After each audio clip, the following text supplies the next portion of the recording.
Hi, I'm Larry Micarendo. Welcome to this edition of Socioforum and Profiles. With us today from the Miller Business Center is Sal DiVincenzo. Sal, great to have you on. Thank you so much, Larry. It's a pleasure being here. The story of information that we have to get out to some of the business owners and stuff like that. Sure, absolutely. But let's start with the center itself. Sure. What's the history? How did the center start? So the center's been around for over 20 years now. It's inside the Middle Country Public Library, so we're in Center Reach. And initially, like most libraries in the late 90s, early 2000s, there was a business center. But our director at the time was very forward-thinking, wanted to come up with something that was a little more supportive of the local businesses in the community. And coincidentally, at that time, she was in contact with a gentleman, John D. Miller, who was looking to invest in the local economy and the local community, and provided us the support and the funding to start the Miller Business Center. So we've been doing it for about 20 years, and it really is meant to be a regional center to provide services and guidance to support the small business owner, to support even the medium and the large businesses, non-for-profits, and also to find, we do have careers and college counseling, so we help with literacy as well. So we try to prepare people for work. So one call does it all, basically? One call does it all at the center, yes, absolutely. And Sal, with the center, you're not just Brookhaven alone, right? No, we're not. You are like all of Suffolk County? Yes, Suffolk, Nassau, we actually have patrons who we help in the city, in Brooklyn, Queens, the Bronx. Sometimes we have one patron who comes to our programs from all the way from over by JFK. Wow. So people come out to us. We're reaching out to the folks on the East End as well. That's especially in Riverhead, that's a building economy out there. We feel like there's more businesses that are starting to come out there with the wineries and the tourism. So yeah, we provide services to everybody, and that's what's important to know, is that everybody gets access to these wonderful services. Now let's take the East End. Big thing going on with the Calverton site. They're trying to, no one can really figure out which business should be put in there. Sure. The airport stuff is out.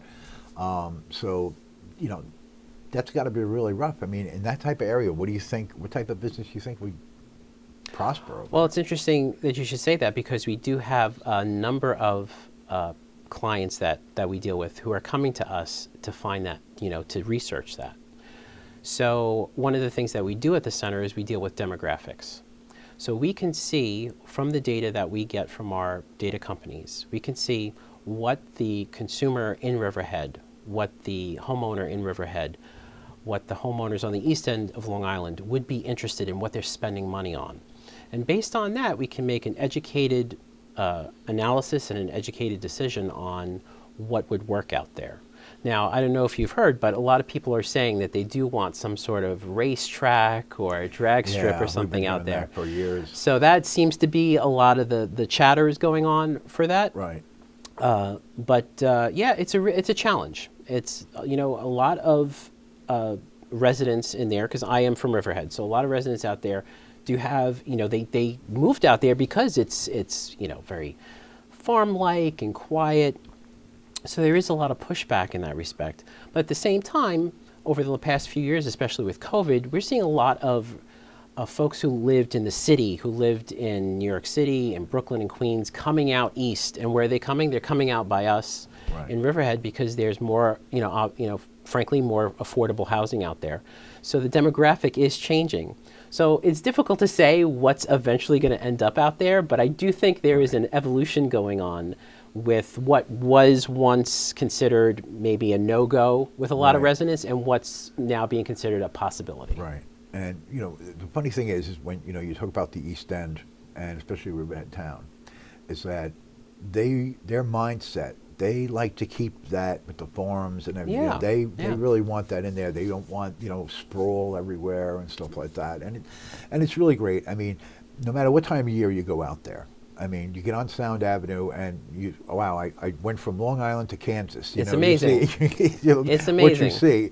And, a lot of people have said, like that come from the city, they're like, well, where's like the general store? And like, well, I see his farmland and everything like that. I'm like, well, welcome to Long Island's Yeah, wine exactly. country, As we move further in now we get into Brookhaven, the town Yes. of Brookhaven.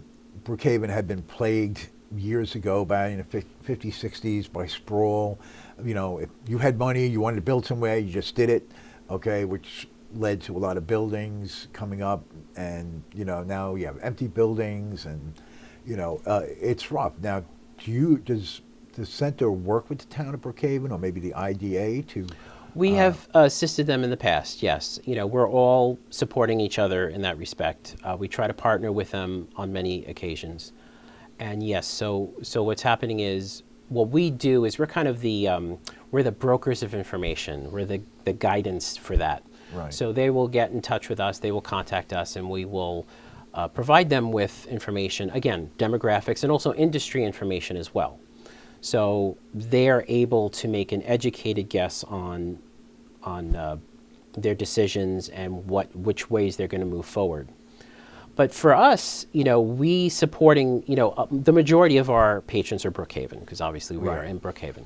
And what we are doing is we are seeing a lot of these, entrepreneurs and new ideas and small business owners that are really coming out and, with the economy the way it is, yes, it goes down, but there's always that potential Right. that comes. And for some people, it's a downer, it's terrible, things are not doing, but for others, it's an opportunity to come up with a new idea, a new business, and really grow into something in the town. And So- build a better mousetrap. Absolutely, basically. yeah, absolutely. The thing too now is with the state, with the downtown revitalization funds that are going to be coming in. Do you work with the state as far as?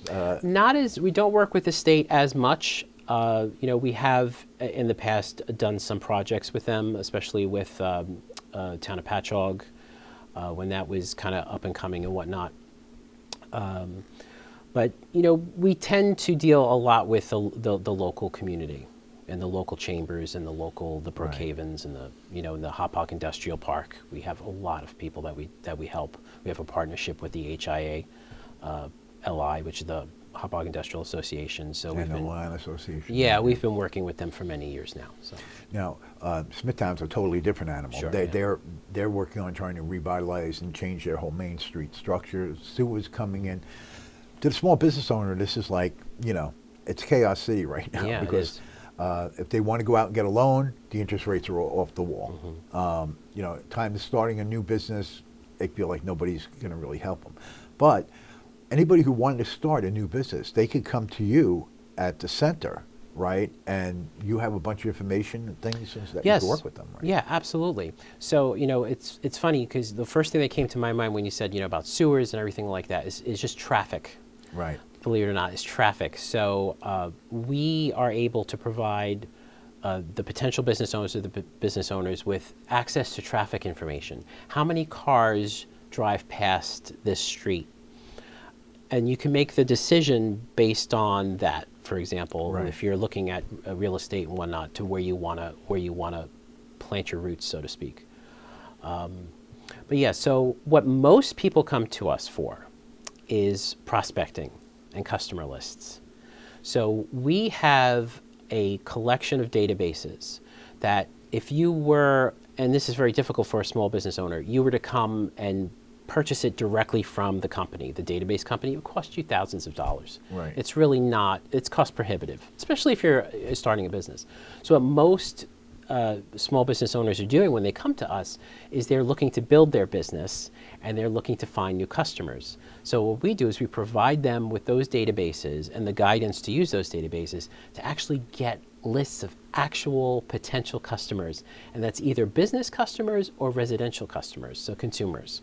So it really is remarkable how, just for an example, I had a patron who owned a paper company and was looking to expand out east. And we were able to create lists of potential customers based on their specifications. We sent it out to them. And he called me up maybe a year later and said, I haven't heard from you in a while, just wanted to mention to you. We were able to make over $250,000 in new business just from the information that you were able to provide us. Wow, So that is the type of thing that we're seeing at the center, is people coming to us, using that resource, learning how to use the resource, and then taking that data and going out and making new business. So if you had a small business owner, let's say, based on your data, and they're looking not just, put a business somewhere, but competition is also a big thing. Oh, absolutely. All right, and that was one of the key things I wanted to bring up, is that you want to open up a nail salon, let's say, all right, and you go, let's take Coram Sure. and Selden area, Yeah. all right. There's 4 or 5 of them, but in this one stretch of Selden, from let's say Route 25 to another road, there's nothing. Exactly. You guys could actually help that. Not only can we help you do that, I can draw you a map and I can show you on a map where the holes are. And I can also show you not only where the holes are, but where on that map people are interested in using your service. Right. So if, I can get a list of demographics, I can get demographics data of how much people spend every year on nail salons and on beauty supplies. Right. And then I can map that out for you. And I can show you, okay, here's the hole on Long Island where there Right. are no places, but there is a potential for people to come out. And I can do that and I can get that to you, absolutely. And not just that, but you can also do with the pricing also. So you can say, well, people are spending $1,000 on these products. Mm-hmm. You could come in and sell them for $800 or whatever, and still make a profit. Yes, we have all that market data available to us. Yeah, that's fantastic. And the thing is, it doesn't have to be just a nail salon. It could be a butcher shop, right? There's no other Anything. butcher. There's Any something, industry. Where do you see butcher shop and bakeries now? They're kind of like dried I up. wish, I know, it's you know? terrible, isn't it? Yeah. I Yeah. mean, when we were kids, it's the corner bakery, the corner butcher shop, all the little, and now, it's the hypermarket, the big market, they put a big dent in it. Well, I might be aging myself, but when I was a kid, the butcher came around in a truck and stopped in front of the street and sold out of the truck. I remember that with the Charles Chips, potato chips Yeah. and stuff like that. But again, this is small business, Yeah. and this is what they do. But you guys also work with the big box stores. We work with big businesses, absolutely, yes. And, big business is coming into there and saying, well, you have this one and that one, and, where's the nearest big store? What are they selling? What type of products, right? Like if you had they used to have a CompUSA computer place yeah. and stuff like that, where that's something that's dried up. Where do you see that around? Sure. Now it's want a sure. computer, order online, or go to Walmart or Exactly. someplace else. Yeah, we work with all levels of business. I help the single sole proprietor who's just working out of their home, Right. and I help businesses that have 3, 4, 500 employees on Long Island. So Yeah, so it's not just narrowed down. Exactly. Now, the other thing is when a small business owner comes to you and says, look, I want to open a business, I want to start a business, and you have the data, can you refer them financially to where they might be able to get some help? Well, generally for a profit company, there's not a lot of financial grants out there. If you're a non-for-profit, that's a little different. Right. But just like any other organization that we deal with, we also deal with banks. And while we can't suggest a particular bank, we encourage our patrons to reach out to banks. And banks are, many times they're looking for customers to give loans to and get funding. So, but I mean, honestly, for the non-for-profits though, we're a foundation directory library. Right. So you can come down to us and you can access the foundation directory and find grants and find funding for the businesses. And while I did say there isn't a lot of funding for for-profit businesses like grants and whatnot, Right. I have assisted small business owners with some funding on the periphery. Right. As long as they can prove that yes, they're making a profit, but they are assisting the community in some way, or they're beneficial to a community, then we can find something for them. Yeah, so because you would have that financial data Yeah. also. I mean, because you guys are like data brokers. We pretty- are data pretty brokers. We much. have all the data. We're all geeks over there. We're all data geeks. So But it's very valuable. I don't think people really realize the depth of the center to what you guys have. absolutely, that's I mean- it's funny. It's a challenge too, because there's absolutely no charge for you to become a member of the center. Right. And it's almost that too good to be true situation that we have, and we have meetings, we have networking events, we have trade shows, Right. and we have people who come down and they hear about us and they come, they even visit the center. We go over, what you can do. We show them this is how you can download a list. But life gets in the way, their business gets in the way, so it's a challenge.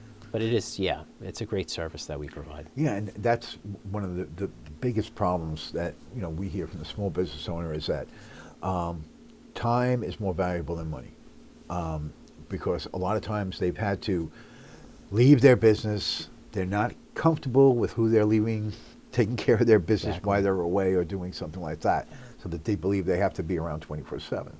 But another problem that the small businesses are facing is employment.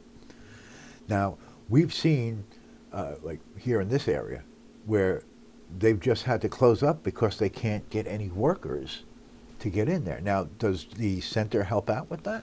Well, we do have a career center. We have a career component in the center, and we do concentrate a lot on workplace literacy.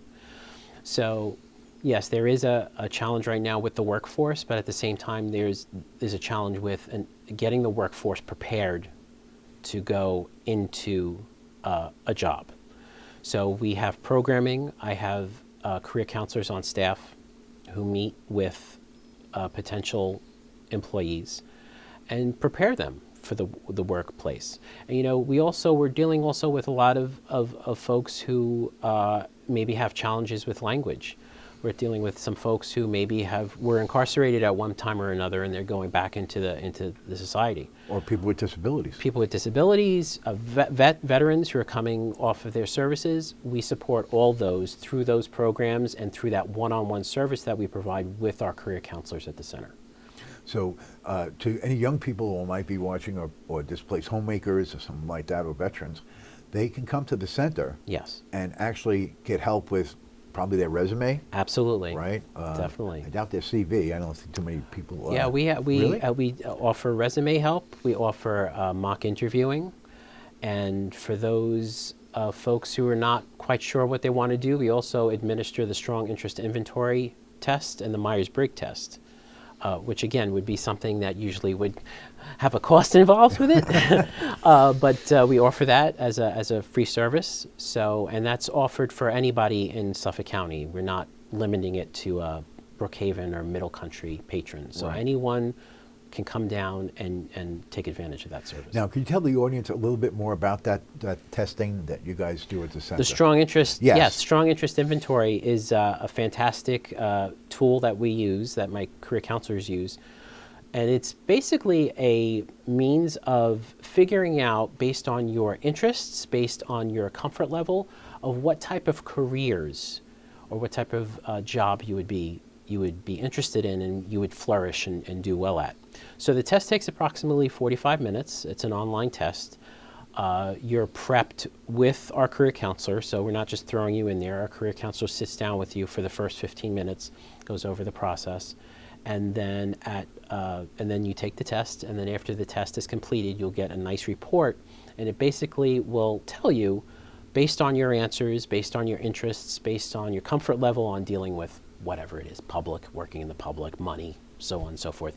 These are the top 3 jobs, the top 3 careers that you would be, that you would flourish and you would do well at, and you would probably enjoy doing. Right. So if you had the aptitude to be an electrician, Sure. you wouldn't want to take a job as a plumber. Absolutely. So Yeah, no, we would, it's yeah. like, Are you comfortable dealing with tools? Are you comfortable Exactly. dealing with people? Some people are Right. not comfortable dealing with Right. other people, so they wouldn't want to work in a public library, for Right. example. They might want to work, in the back room somewhere doing something. and then just the opposite, we have people who are great at customer service, who get along great with people, Exactly. who would be, prime Yeah. to either work in a library or some sort of major customer service Absolutely. outfit or something like that. Yeah, so it's really a great tool. So yeah, it's almost like a to each his own test, Yes. right? That that you can come up with to help these people out. And what a great thing it is too, because we hear so many times with the young people who are just getting out of high school or college, I don't know what I want to be, I don't know what I want to do.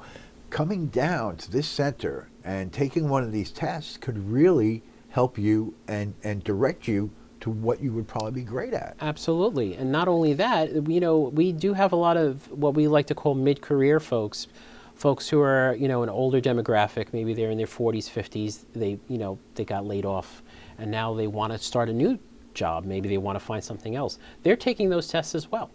So it's not just the college kids, it's also people my age who are just deciding, Yeah, they I want need to a change career their change. Exactly. And I've been doing Yeah. computer programming. I don't want to see another computer. I'd rather work behind a counter somewhere or Exactly. or learn a trade. And that's where the next one comes in. What about that the younger people or older people or the veterans need to be retrained, okay, to do a job?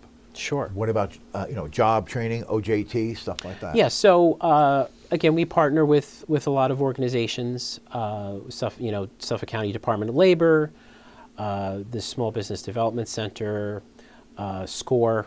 We partner with all these organizations, and we're able to recommend our patrons to go to get those skill sets. But additionally, we provide those skill sets as well in terms of programming, especially when it comes to like computer programs, for example. That's fantastic. And programs that are related to businesses or like office work. So from time to time, we'll have a Microsoft Excel program. We'll have a program about Microsoft Word. Because frankly, some folks, they come in and they're like, I can do this. I know I can do this. I'm just uncomfortable. I need someone to kind of sit with me and help me. So we'll have programming like that. Again, completely free for folks to come down and actually learn how to hone those skills, so this way they can apply for a job in an office or they can apply a job as a cashier to use those computer skills, that type of thing. And the good thing about that, Sal, is that I was looking on your website and everything, and I saw you guys, Microsoft 365 has just come out. Yes. And I know people that know Excel and Word and everything like that, and they're like, what the hell is this? Yeah. Exactly. I've been working all this time. And you guys at the center have been offering We have classes. been running those programs. Yeah, and we they're actually absolutely free. Yep, free. We have a certified Microsoft 365 instructor who comes down, and we like to do those programs in the morning too, because Before you go to work, right? Before you go to work, yeah. Yeah. So we do like an 8 o'clock and 8:30 program. People come in, they do their program, they leave, and hopefully they're more knowledgeable on the way out.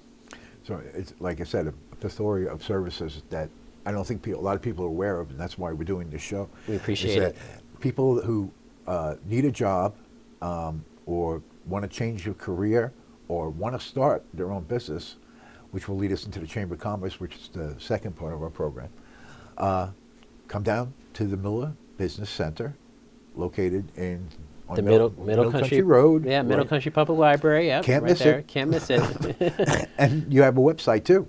We do. Yeah, it's millerbusinesscenter.org.